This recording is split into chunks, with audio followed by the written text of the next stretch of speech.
Everyone, welcome to botany student friends. आज के इस वीडियो में हम बात करेंगे बीएससी सेकेंड ईयर का बोटा 204 का एग्जाम पैटर्न और इम्पोर्टेंट क्वेश्चन के बारे में। सबसे पहले जो हमारा ये एग्जाम है ये 70 मार्क्स का होगा और हर सेक्शन जो है हमारा 14 मार्क्स का आएगा। सबसे पहले सेक्शन ए की बात करते हैं, इसमें हमारे पास कंपल्सरी क्वेश्चन आएंगे। सेक्शन ए जो है हमारे पास वो भी हमारे पास जो डिस्ट्रीब्यूटेड दो पार्ट्स में, एक हमारे पास आएंगे 10 मार्क्स के जो है वो 10 क्वेश्चन और दूसरा उसके साथ हमारे पास आएंगे 2 मार्क्स के 2 क्वेश्चन। ठीक है, तो पूरे के पूरे 14 क्वेश्चन हमारे पास यहाँ पे होंगे। सेक्शन बी की बात करते हैं, हमारे पास उसमें आ जाएंगे लैंडस्केप गार्डनिंग एंड फ्लोरिकल्चर। यहाँ पे सबसे इंपॉर्टेंट जो क्वेश्चन बनता है वो आपके पास बनता है लैंडस्केप गार्डनिंग की हिस्ट्री, इंपॉर्टेंस, स्कोप क्या है फ्लोरिकल्चर और लैंडस्केप के। ठीक है, किस तरह से हम जो लैंडस्केप कर सकते हैं होम की, अपने एजुकेशनल इंस्टीट्यूशंस की, हाईवेज की और पब्लिक पार्क्स की, वो यहाँ पे बहुत ज़्यादा इंपॉर्टेंट टॉपिक्स हैं। डेफिनेशन आ सकती है 1 मार्क्स की, हॉर्टिकल्चर क्या होता है, फ्लोरिकल्चर क्या होता है, लैंडस्केप गार्डनिंग क्या हो सकती है। ठीक है, 3 मार्क्स में इसको एक्सप्लेन करो, 4 मार्क्स में एक्सप्लेन करो, कई बार डायरेक्ट क्वेश्चन भी आ सकता है। ठीक है, ये लैंडस्केपिंग ऑफ होम और एजुकेशनल इंस्टीट्यूशन वाला, या फिर स्कोप पे जो है 14 मार्क्स का क्वेश्चन आ सकता है, scope of floriculture and landscaping. ठीक है, या फिर डिस्ट्रीब्यूट करके हमारे पास जो है 6, 5, 3 इस तरह से जो है 14 मार्क्स जो है डिस्ट्रीब्यूट करके भी आ सकता है।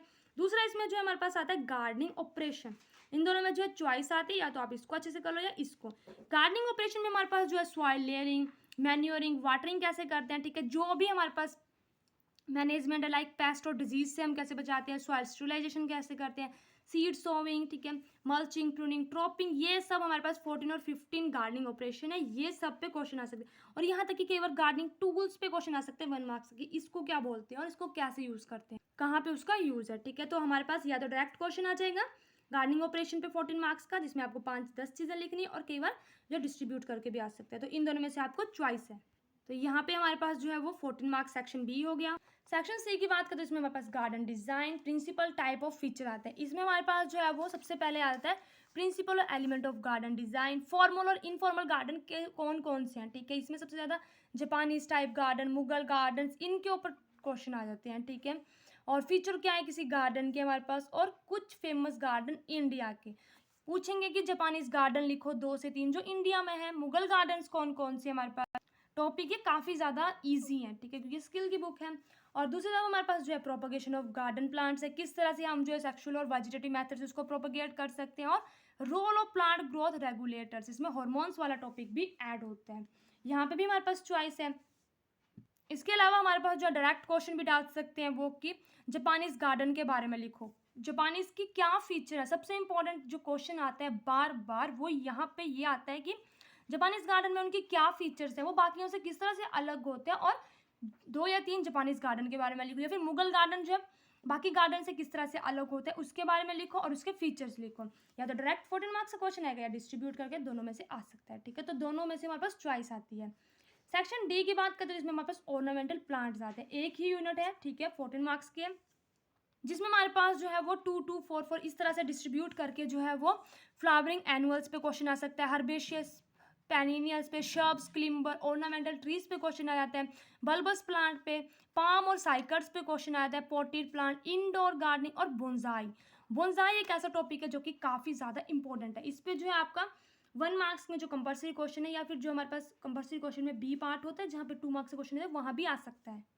तो जो भी हमारे पास ये टॉपिक है ये आपको सभी के सभी करने हैं। ठीक है, यहाँ पे चॉइस नहीं आएगी, लेकिन हाँ यहाँ पे आपको डायरेक्ट क्वेश्चन भी आ सकता है कि आप जो है फ्लावरिंग एनुअल और हर्बेशियस पेरिनियल के बारे में लिखो 14 मार्क्स का, या फिर डिस्ट्रीब्यूट करके क्वेश्चन भी आ सकता है कि आप पाम साइकार्ड्स के डिफाइन करो इनको, या नोट लिखो इनके बारे में, बोनसाई के बारे में नोट लिखो 3 मार्क्स का, 7 मार्क्स का, इस तरह से।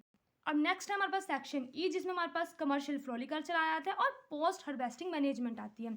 यहाँ पे हमारे पास जो कमर्शियल फ्लोरिकल्चर है उसमें आता है factor affecting growth and flower production of ornamentals, cultivation कैसे करते हैं हम इंपॉर्टेंट फ्लावर क्रॉप्स की, लाइक कार्नेशन, कैंथरस। इसमें जो है हमारे पास ये ही इसी यूनिट में हमारे पास जो है वो फ्लावरिंग प्लांट्स है। ठीक है, रोज आता है, लिलियम आता है, मैरीगोल्ड आ जाता है, उसको हम कार्नेशन है हमारे पास, क्राइजेंथियम है, उनकी कल्टीवेशन कैसे करते हैं। ठीक है, वो किस सीजन में लगते हैं, एनुअल्स हैं किस तरह के हैं वो, उसके बारे में क्वेश्चन आता है। या तो वो 1 या 2 प्लांट के बारे में लिख देंगे, नाम दे देंगे, लाइक रोज दे दिया, लिलियम दे दिया, कार्नेशन दे दिया, और उनको बोलेंगे कि डिफाइन करो इनके बारे में, पूरा का पूरा नोट लिखो। या फिर हमारे पास पोस्ट हार्वेस्टिंग मैनेजमेंट आ सकती है, जिसमें हमारे पास जो है हैंडल कैसे करते हैं हम इंपॉर्टेंट फ्लावर क्रॉप को, फ्लावर अरेंजमेंट कैसे करते हैं, पैकेजिंग कैसे करते हैं, स्टोर ट्रांसपोर्ट कैसे करते हैं हम फ्लावर क्रॉप को। इसमें सबसे इंपॉर्टेंट हमारे पास ये आ जाता है कि हम इससे क्या क्या चीज़ें बना सकते हैं, या एक इसमें इंपॉर्टेंट टॉपिक एक है कि ड्राई फ्लावर को कहाँ यूज़ कर सकते हैं, जो हमारे पास वेट फ्लावर है लाइक रोज़ को ही देख लो आप, कहाँ कहाँ पे हम उसको यूज़ कर सकते हैं और क्या क्या क्राफ्ट वर्क आप बना सकते हो। ठीक है, तो ये हमारा सेक्शन ई है जो कि 14 मार्क्स का, और इनमें भी इन दोनों में से भी आपको जो है वो चॉइस आएगी। कई बार जो है क्या होता है किसी किसी सेक्शन में जो है हमारे पास यूनिट मिक्स अप कर दी जाती है, ठीक है, या इन दोनों को मिक्स कर देंगे आपस में, ठीक है, क्योंकि स्किल की बुक और इसमें बार बार क्वेश्चन वही रिपीट होते हैं, तो कई बार वो इस तरह से भी टॉपिक को अरेंज करते हैं, ठीक है। सभी टॉपिक जो है हमारे पास इजी होते हैं और इंटरेस्टिंग होते हैं। अब एक टिप मैं आपको यहाँ पे इंपॉर्टेंट ये दूंगी कि हर एक टॉपिक को आपको जो है अच्छी सी राइटिंग में लिखना है, ठीक है, और उसमें जो है आपको माइंड मैप बना के लाइक फ्लो चार्ट से आपको एक्सप्लेन करना है जहाँ पे ज़रूरत है, ठीक है।